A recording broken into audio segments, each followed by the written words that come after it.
ಬೆಂಗಳೂರಿನಲ್ಲಿ ನಡೆದ Ricky Rai car drifting ಪ್ರಕರಣವನ್ನು ನೀವೆಲ್ಲರೂ ಕೂಡ ಕೇಳಿರ್ತೀರಾ. ಆದರೆ ಪೊಲೀಸರು ಮಾಡಿದ ಆ ಒಂದು ತಪ್ಪು ಸಾಕಷ್ಟು ಟೀಕೆಗೆ ವ್ಯಕ್ತವಾಗ್ತಾ ಇದೆ. ಅಷ್ಟಕ್ಕೂ ಕಬ್ಬನ್ ಪಾರ್ಕ್ ಪೊಲೀಸರು ಯಾವ ಒಂದು ತಪ್ಪನ್ನು ಮಾಡಿದ್ರು ಅಂತ ನೋಡ್ತಾ ಹೋದರೆ ಖಂಡಿತವಾಗಿಯೂ ಇದು ಹೀಗೂ ಮಾಡಬಹುದಾ ಅನ್ನೋ ಒಂದು ಚರ್ಚೆಗೆ ಗ್ರಾಸವಾಗ್ತಿದೆ. ಈ ಒಂದು ಕೇಸ್ನಲ್ಲಿ ಕಳೆದ ಶನಿವಾರ ಈ ಒಂದು ಕಾರ್ ಡ್ರಿಫ್ಟಿಂಗ್ ಆಗಿತ್ತು. ಅದು ಕೂಡ ರಿಕ್ಕಿ ರೈ ಅವರ ಲ್ಯಾಂಬೋರ್ಗಿನಿ ಕಾರ್ ಏನಿದೆ ಅದನ್ನು ಡ್ರಿಫ್ಟ್ ಮಾಡಿ ಸಾಕಷ್ಟು ರೀತಿಯ ಚರ್ಚೆಗೆ ಈ ಒಂದು ಕೇಸ್ ದಾಖಲಾಗಿತ್ತು ಅಂತಲೇ ಹೇಳ್ಬೋದು. ನಂತರದಲ್ಲಿ ಏನು ಪೊಲೀಸರು ಎಲ್ಲ ಆಯಾಮಗಳಲ್ಲಿ ತನಿಖೆಯನ್ನು ಮಾಡಿ ಆ ಕಾರ್ ಯಾರಿಗೆ ಸೇರಿದ್ದು ಎಲ್ಲವನ್ನು ಕೂಡ ಕೂಲಂಕುಷ ತನಿಖೆಯನ್ನು ಮಾಡಿ ರಿಕ್ಕಿ ರೈಯನ್ನು ಬಂಧಿಸುವ ಪ್ರಯತ್ನವನ್ನು ಮಾಡಿದರು. ಆದರೆ ರಿಕ್ಕಿ ರೈ ಅವರು ಜಾಮೀನನ್ನು ತೆಗೆದುಕೊಂಡು ಇಂದು ಕಬ್ಬನ್ ಪಾರ್ಕ್ ಪೊಲೀಸ್ ಠಾಣೆಗೆ ಹಾಜರಾಗಿದ್ದರು. ಆದರೆ ಕಬ್ಬನ್ ಪಾರ್ಕ್ ಪೊಲೀಸರು ಮಾಡಿದ ಆ ಒಂದು ಎಡವಟ್ಟು ಅಂತಲೇ ಹೇಳ್ಬೋದು. ಇದು ಸಾಕಷ್ಟು ಟೀಕೆಗೆ ಗ್ರಾಸವಾಗ್ತಾ ಇದೆ. ಅಷ್ಟಕ್ಕೂ ಆ ಎಡವಟ್ಟು ಏನು ಅಂತ ನಾವು ನೋಡ್ತಾ ಹೋದರೆ ಸಾಧಾರಣವಾಗಿ ಇತ್ತೀಚಿನ ದಿನಗಳಲ್ಲಿ ಬೆಂಗಳೂರಿನಲ್ಲಿ ಸಾಕಷ್ಟು ಜನರು ಏನು ಒಂದು ರೀತಿಯ ಬೈಕ್ ಅಥವಾ ಕಾರನ್ನು ಬಳಸಿ ಕಾರ್ ಡ್ರಿಫ್ಟಿಂಗ್ ಆಗಿರ್ಬೋದು ಅಥವಾ ರೋಡ್ ರೇಜ್ ಕೇಸ್ಗಳಾಗಿರ್ಬೋದು ಅಥವಾ ನಾನ್ಸೆನ್ಸನ್ನು ಕ್ರಿಯೇಟ್ ಮಾಡೋದಾಗಿರ್ಬೋದು, ವೀಲಿಂಗ್ ಆಗಿರ್ಬೋದು, ಎಲ್ಲ ರೀತಿಯ ಕೆಲಸಗಳನ್ನ ಮಾಡ್ತಾ ಇದ್ದಾರೆ.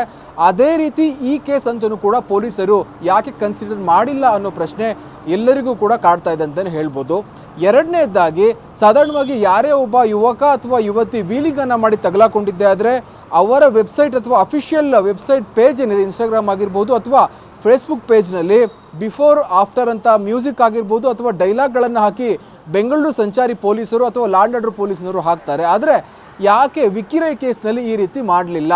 ಇದಕ್ಕೆ ಮುಖ್ಯವಾದಂತಹ ಕಾರಣ ಅಥವಾ ಮೇಲ್ನೋಟಕ್ಕೆ ಹಣವಂತರು ಎಂಬುವ ಕಾರಣಕ್ಕಾಗಿ ಅವರನ್ನು ಹಿಂಬಾಗಿಲಿನಿಂದ ಕಳಿಸ್ಕೊಟ್ರ ಎನ್ನುವ ಸಾಕಷ್ಟು ಚರ್ಚೆ ಹಾಗೂ ಅನುಮಾನ ಮೂಡ್ತಾ ಇದೆ ಅಂತಲೇ ಹೇಳ್ಬೋದು. ಯಾಕಂದರೆ ಏನು ಜಾಮೀನನ್ನು ಪಡೆದಂತಹ ರಿಕ್ಕಿ ರೈ ಇದ್ದಾರೆ, ಇವರು ತಮ್ಮ ವಕೀಲರ ಮೂಲಕ ಏನು ಕಬ್ಬನ್ ಪಾರ್ಕ್ ಠಾಣೆಗೆ ಹಾಜರಾಗ್ತಾರೆ.